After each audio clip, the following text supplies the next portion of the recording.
Praise the lord. అందరికీ దేవుని నామంలో అందరికీ వందనాలు. ఆదికాండము 12వ అధ్యాయము. యెహోవా, నీవు లేచి నీ దేశము నుండి, నీ బంధువుల యొద్ద నుండి, నీ తండ్రి ఇంటి నుండి బయలుదేరి నేను నీకు చూపించు దేశమునకు వెళ్ళుము. నిన్ను గొప్ప జనముగా చేసి నిన్ను ఆశీర్వదించి నీ నామమును గొప్ప చేయుదును. నీవు ఆశీర్వాదముగా నుందువు. నిన్ను ఆశీర్వదించు వారిని ఆశీర్వదించుదను, నిన్ను దూషించు వారిని శపించుదను. భూమి యొక్క సమస్త వంశముల నీయందు ఆశీర్వదించబడునని అబ్రాహాముతో అనగా, యెహోవా అతనితో చెప్పిన ప్రకారము అబ్రాహాము వెళ్ళెను. లోతు అతనితో కూడా వెళ్ళెను. అబ్రాహాము ఆరాను నుండి బయలుదేరినప్పుడు 75 ఏండ్ల ఈడుగలవాడు. అబ్రాహాము తన భార్యైన శారాయిని, తన సహోదరుని కుమారుడైన లోతును, హారానులో తానున వారును ఆర్జించిన యావదాస్తిని, వారు సంపాదించిన సమస్తమైన వారిని తీసుకొని కనానను దేశమునకు వెళ్ళుటకు బయలుదేరి కనానను దేశమునకు వచ్చిరి. అప్పుడు అబ్రాహాము షెకెము నందలి ఒక స్థలము దాకా ఆ దేశ సంచారము చేసి మోరె దగ్గరనున్న సింధూర వృక్షము నొద్దకు చేరెను. అప్పుడు కనానీయులు ఆ దేశములో నివసించిరి.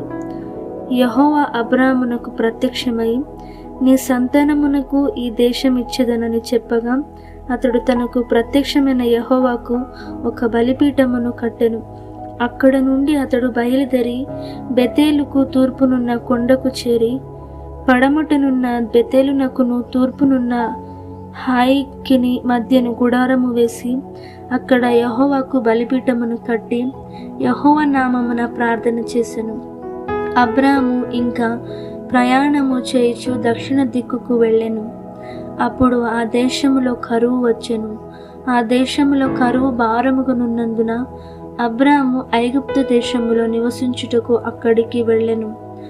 అతడు ఐగుప్తులో ప్రవేశించుటకు సమీపించినప్పుడు అతడు తన భార్య అయిన శారైతో, ఇదిగో నీవు చక్కని దానివని ఎరుగుదును. ఐగుప్తులు నిన్ను చూచి ఈమె అతని భార్య అని చెప్పి నన్ను చంపి నిన్ను బ్రతుకనిచ్చెదరు. నీ వలన నాకు మేలు కలుగునట్లును నిన్ను బట్టి నేను బ్రతుకున్నట్లును నీవు నా సహోదరును అని దయచేసి చెప్పుమనెను.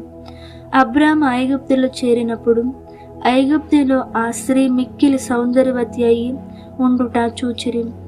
ఫరో యొక్క అధిపతులు ఆమెను చూచి ఫరో ఎదుట ఆమెను పొగడిరి గనుక ఆ స్త్రీ ఫరో ఇంటికి తేబడెను. అతడు ఆమెను బట్టి అబ్రాహామునకు మేలు చేసెను. అందువలన అతనికి గొర్రెలు, గొడ్లు, మగ గాడిదలు, దాసులు, పనికత్తెలు, ఆడుగాడిదలు, ఒంటెలు ఇయ్యబడెను. అయితే యెహోవా అబ్రాహాము భార్య అయిన శారాయిని బట్టి ఫరోను అతని ఇంటి వారిని మహావేదనల చేత బాధించెను. అప్పుడు ఫరో అబ్రాహామును పిలిపించి, నీవు నాకు చేసినది ఏమిటి? ఈమె నీ భార్య అని నాకెందుకు నువ్వు తెలుపలేదు? ఈమె నా సహోదరి అని ఎలా చెప్పితివి? నేను ఆమెను నా భార్యగా చేసుకొందునేమో. అయితేనేమి, ఇదిగో నీ భార్య, ఈమెను తీసుకొని పొమ్మని చెప్పాను. మరియు ఫరో అతని విషయమై తన జనులకు ఆజ్ఞాపించినందున వారు అతనిని, అతని భార్యను, అతనికి కలిగిన సమస్తమును పంపివేసిరి.